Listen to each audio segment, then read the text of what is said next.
Lots of dogs have skin issues, and sometimes it makes it difficult when you're using an e-collar, but it doesn't have to be difficult if you make the right choices for your dog with skin issues. Now, a lot of dogs like Pitts, look at how long his hair is. Her baby that's here, she has skin issues. He doesn't.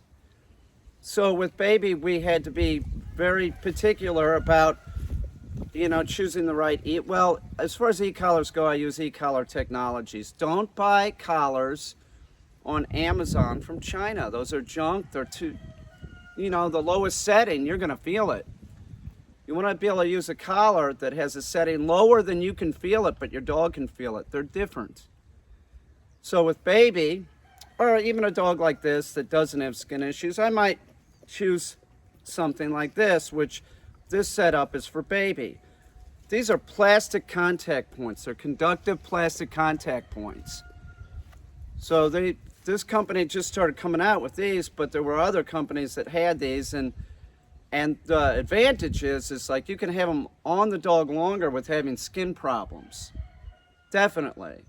So say if you forget to take this off at night, which you should take it off at night for sure, you're not going to wake up and have a big red patch on your dog's neck.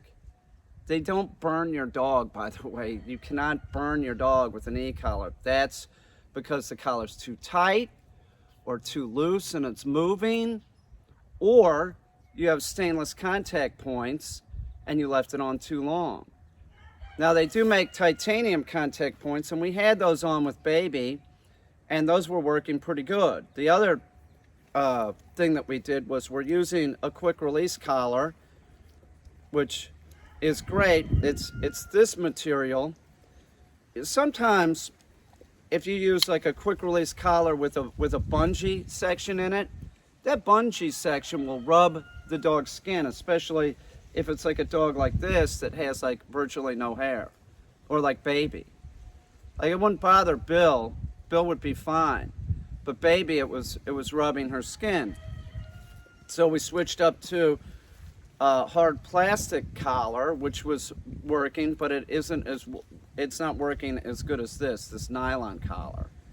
This thing's working great. And now that we have plastic contact points, that's even better. You can use an e-collar. If your dog is having trouble, like you're having skin issues, ask yourself, is it too tight on the dog? Is it too loose on the dog? What are the contact points? Are they conductive plastic? These only come in the comfort pads. But you can get the titanium contact points, which are hypoallergenic too. Ask yourself, you're doing something wrong. All dogs can wear an e-collar, but you have to see, with me, I've been doing, I've worked with so many dogs, I sort of know what to expect. But if you're gonna use an e-collar with your dog, God, man, make sure you know what you're doing. Nobody seems to understand these things. They think it's about zapping the dog when they're screwing up. That's not the way that these are used. I urge you to find a competent dog trainer that can get the dog e-collar conditioned at low settings. This isn't about using the e-collar when the dog's fucking up.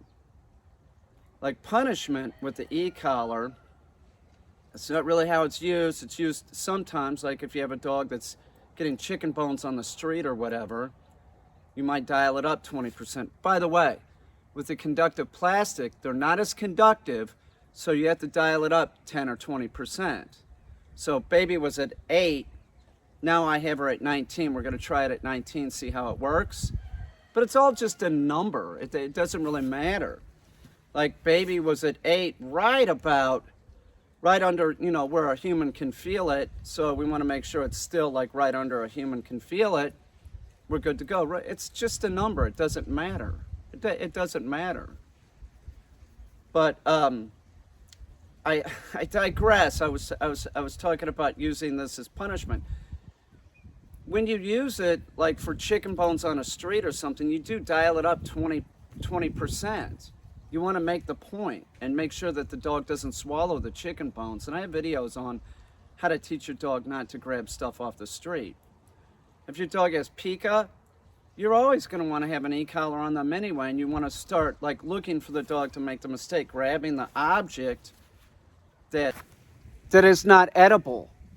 You have to start doing this. As Billy said, it's a safety issue for the dog. If your dog has this, you're going to end up with your dog going to the emergency room. So you want to keep using an e-collar and put it on daily. But more than that, you really want to watch the dog to do that. Go for that object, whatever they go for, which is just about everything, a dog with that disorder. And start instilling on the dog, don't start chewing on anything without my permission. Do you understand? Don't leave stuff in the crate.